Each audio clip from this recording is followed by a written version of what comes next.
to Full Frontal. I am Samantha B. This week, Donald Trump called Stormy Daniels horseface on Twitter, which is actually a huge deal. Out of all the misogynist things that Donald Trump has called women, that is the 27th worst.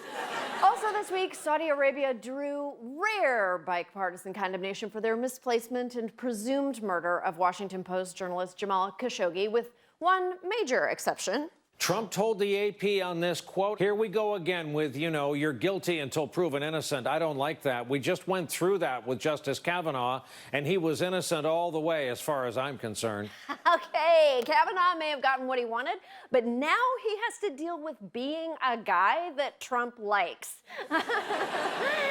Thanks for the shout out. Could you not mention me in the context of a murder that happened?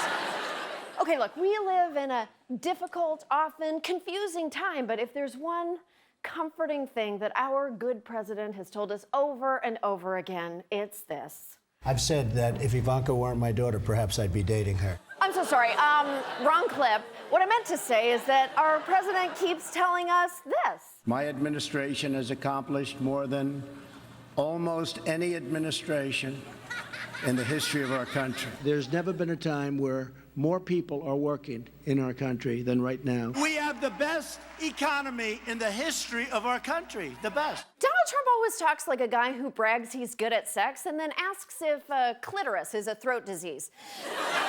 Yet, you may have noticed that despite all Trump's claims that America is doing better than ever, Republicans aren't really running in the midterms on their supposedly awesome tax cuts or theoretically roaring economy, maybe because neither of those are enriching the average American. I just don't see that in the data many average Americans are feeling a huge boon from these tax cuts when we see that the majority went to stock buybacks by big corporations. You look at post-tax cuts, we already see in the economic data that inflation is eating out the wage increases. Eating out the wage increases? Okay, that's a little graphic. This is a family show. Inflation is clearly sodomizing the wage increases. But don't worry, because Republicans have another cool technique for getting votes without doing anything useful: the terrifying culture wars. A new battle in the culture wars. All this culture war fear stuff. Culture war fights culture wars. Culture wars. Republicans control all three branches of government. How do you play the victim when you've won everything there is to win? Well, they found a way, telling people that Democrats will eat them. Elaine Luria has quietly promised something radical and dangerous. Luria backs a gateway to a government takeover of healthcare. Amar Kapanajar is working to infiltrate Congress. He's used 3 different names to hide his family's ties to terrorism. Violent radicals terrorized our state during the DAPO protests, and Heidi Heitkamp did nothing. I just don't even know why there aren't uprisings all over the country.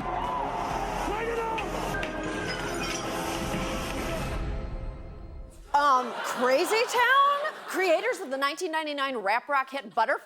Come, my lady, come, my lady. I wish the left were Crazy Town. By the way, you know what is actually nuts? Conflating Nancy Pelosi with a handful of masked anarchists who hate Nancy Pelosi more than any Republican. Although, if that is Nancy Pelosi under that mask, I would happily pay her bail. Republicans are also still trying to use kneeling football players to keep the flame of outrage alive. In fact, some of their ads feature some of the most disgusting imagery I could possibly imagine. Again, I want to warn you that what you're about to see is extremely disturbing. I'm Ted Cruz, and I approve this message. Oh, God, okay. My vagina just turned into the Sahara. I'm sorry. There's more to that ad. I can think of nothing more American than to peacefully stand up or take a knee for your rights anytime, anywhere, any place. Nothing more American? Liberal Hollywood was thrilled. Ah, yes, the one thing white America fears most, Ellen. Watch out, America, because Ellen is going to dance on your fucking graves. Also, can we talk about how good the ad makes Beto look?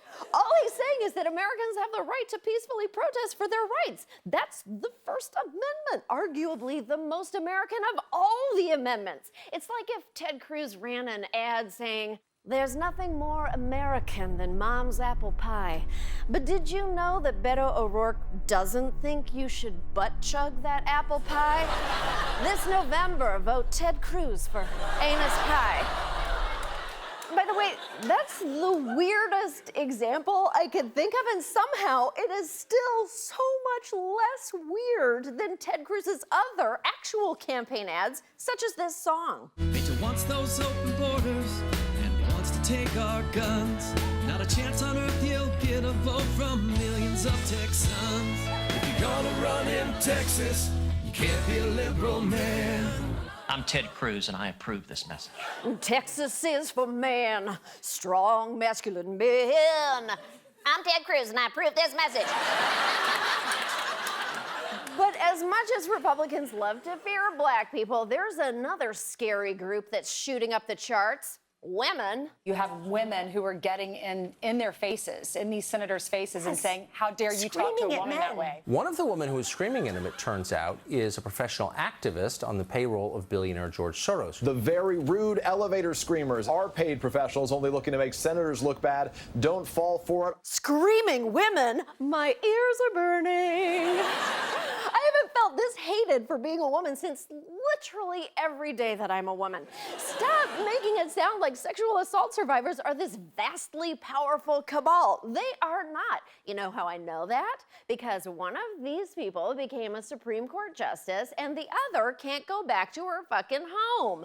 But the right is really painting a picture of liberal women as a deadly bitch tornado. Do you want mob rule or law and order? We must teach the mob a lesson. Those who tried to overturn the rule of law and replace it with mob rule lost. Say no to mob rule. We stood up to the mob. Mob-like tactics. Left-wing mobs. An actual mob. The radical Democrat mob. Well, if anyone would know about the mob, it's Donald Trump. Just because people are protesting something doesn't make them a mob. They're just protesters. At this rate, they're gonna rebrand Mahatma Gandhi as Mahatma the Killer Gandhi. It's a little hard to take Republicans seriously on this. The only time I've ever seen an unhinged mob of Democrats is when NPR runs out of totes. Plus, thanks to Trump, the GOP is pretty much the party of frenzied radical mobs. Trump supporters pushing a woman out of yesterday's rally in Louisville.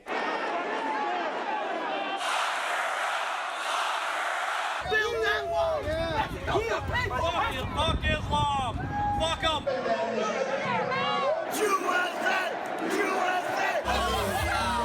It is tremendously ballsy for the slow-motion rage aneurysm that is the GOP to accuse the left of being a mob. They elected a president the way someone keys a car. At this point, their slogan should just be, "Ah!"